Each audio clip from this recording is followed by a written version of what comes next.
Welcome back to What Arty Noobs with General Disturbance. This is the AMX ELC or ELC AMX depending on when you actually enter the game. It's a tier 5 French light tank. It's located on the north spawn of Minsk and it's under the command of the Royal Penguin.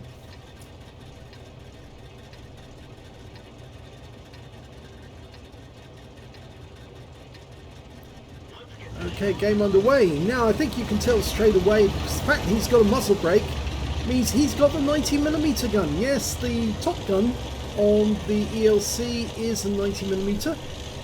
And well, it's a very strange little light tank because it's also the AMX version of the light tank for the Engin Léger de Combat, which is the ELC project to build a light tank destroyer, not a light tank. It was supposed to be an air transportable tank destroyer, and it was supposed to be lightly armoured but very heavily armed, so it could help troops and be capable of being airlifted by being less than 10 tons in weight. In fact, the ELC or the AMX ELC is about just under 8 tons in weight. It's actually half a metre smaller than the AMX 13, which is the tank that actually won the project for the French light tank. Now with the 90mm gun, he's capable of doing 240 alpha and penetrating 120mm of armour with the standard rounds, which you can see there, and with the premium rounds, the APCR, it will go through 150mm.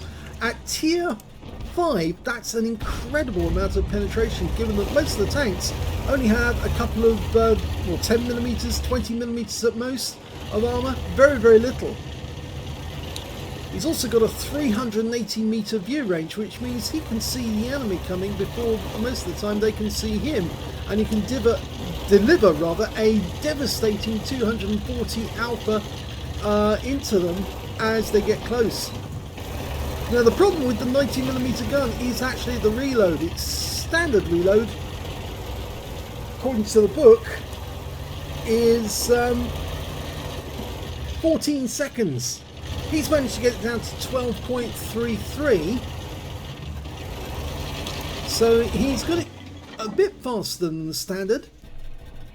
And one of the enemy tanks has turned up. It's a Cromwell. He's pulling back to use the bush mechanic. That's nicely bushy. But unfortunately the Cromwell's pulled back round the corner. So KV-222's moved up. He might be better off going behind that concrete block and then using the bushes behind there, because they'll get better shots on the enemy. Oh, he tried to auto aim onto the Cromwell, didn't work. Yes, just use the bushes the other side of the concrete block. That's much better. You can see much further up the towards the enemy there. In fact, there's a couple of heavy tanks there, a KV-1 and a Thunderbolt, which is not a heavy, it's actually a medium. He fired at the Cromwell B, but was he spotted? Yes, he was. He was just too close to the bushes. You can fire from behind those bushes without being seen using the bush mechanic. It's unfortunate on that moment he snapped the shot in, but the Cromwell saw him. Now both the KV-1 and the Thunderbolt have got better armour, but he gets a high roll on the KV-1. And in fact actually assisted by spotting assist on the Churchill one, who's making his way in this direction. But yes, he is headed this way and he did see him, and we've received a round from the Thunderbolt in the tracks, but the Churchill goes down, so we're hiding behind the concrete again. Now this tank's got a very good top speed. Actually it's 70 kilometers an hour, which means you can move fairly quickly if you need to. But at the moment he's actually sitting still and trying to use the bush mechanic to get shots on the enemy. Unfortunately that one didn't go through the KV-1's tracks.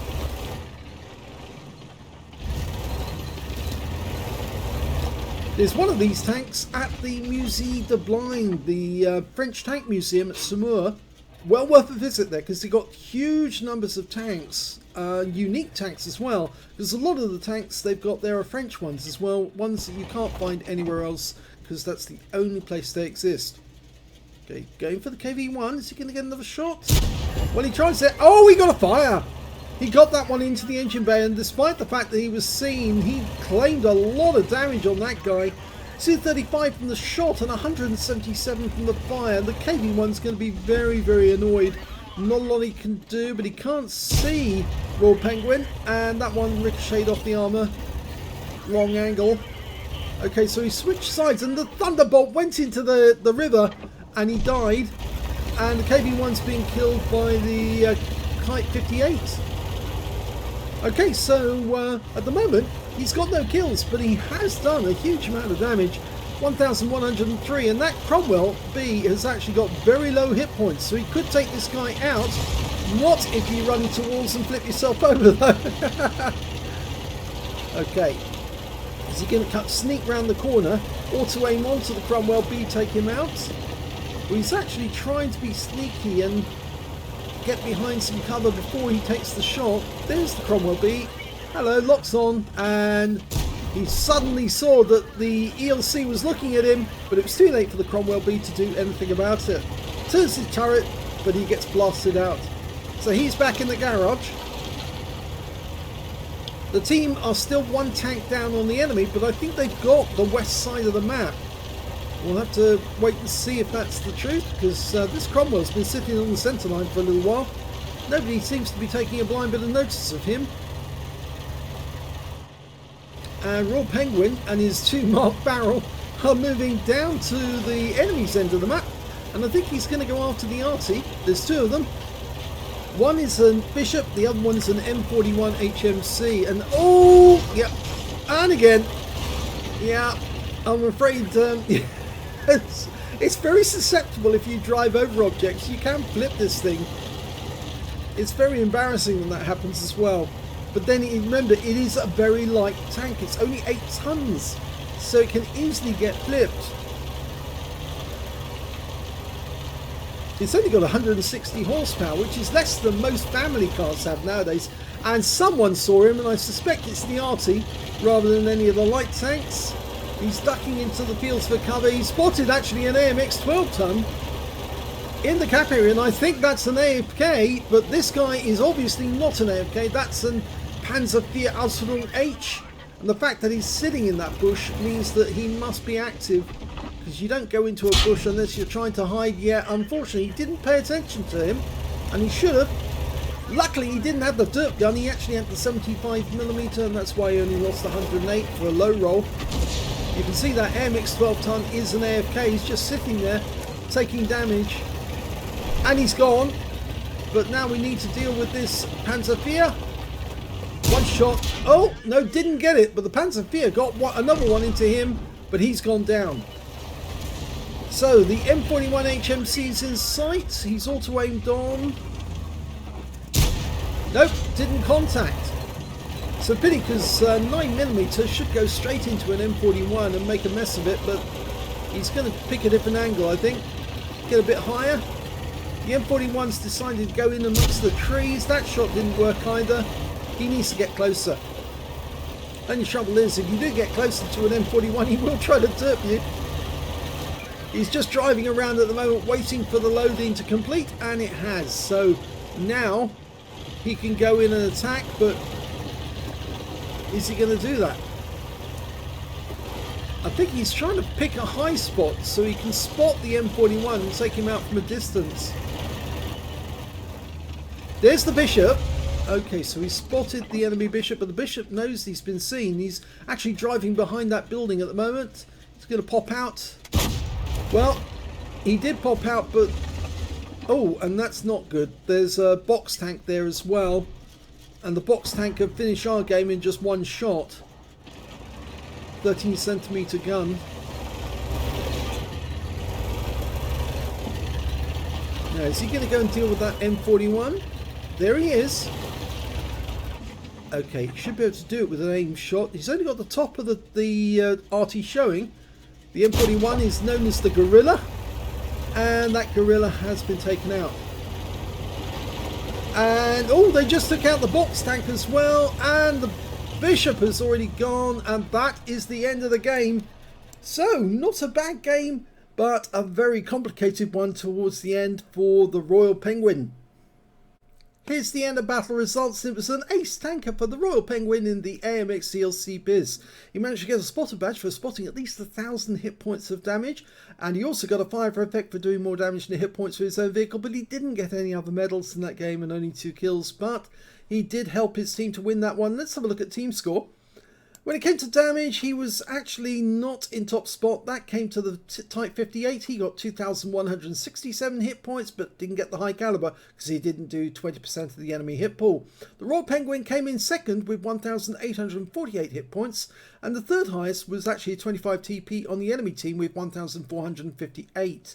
When it came to kills, he did get the top spot on that one, or did he? No, he didn't actually. Type 58 got that with 4 kills. The Type 64 managed 3. In fact, actually, top spot went to the box tank on the enemy team. He got 5 kills. So it's the box tank, then it's the Type 58, then it's the Type 64. And I'm afraid Royal Penguin shares joint 4th place because the SU-100 himself and the Gorilla all got 2 kills each.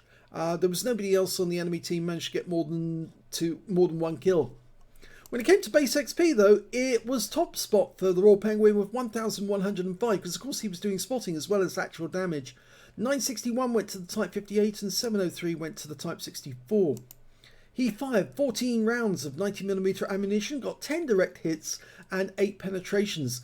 Damage of 1,848 hit points, of which 241 were at more than 300 meters. He received 3 hits from the enemy, 2 penetrations, 1 non-penetrations, and the penetrations actually came from the Panzer IV Ausführung H, and he was basically just sitting below his position. In fact, to be honest, I think he ignored that guy when he came up to his position to shoot at the M41, and was so focused on the M41 that he just totally forgot that there was a medium tank looking down on him, and obviously that guy had to be alert. Whereas the was actually trying to shoot at the AMX 12 ton actually. The 12 ton was AFK, but that Panzer IV was not AFK because he was sitting in cover, obviously to try and shoot at the enemy.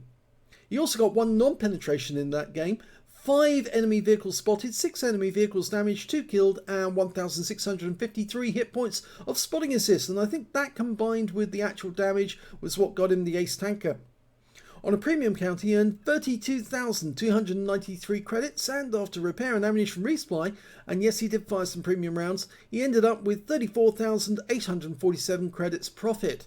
1,103 XP, times 2 for the first victory, 1,658 from personal reserves, took away 4,974 experience points altogether. So yeah, I'm not so sure I'd call this a carry actually, to be honest. He said it's being a bit eager to say, oh, well, that was a carry. I think you did a lot of spotting. You helped your team a great deal. And, of course, you did put rounds into some of those tanks that were actually making good headway down the west side of the map. But in actual fact, I think you were just doing a very good spotting job.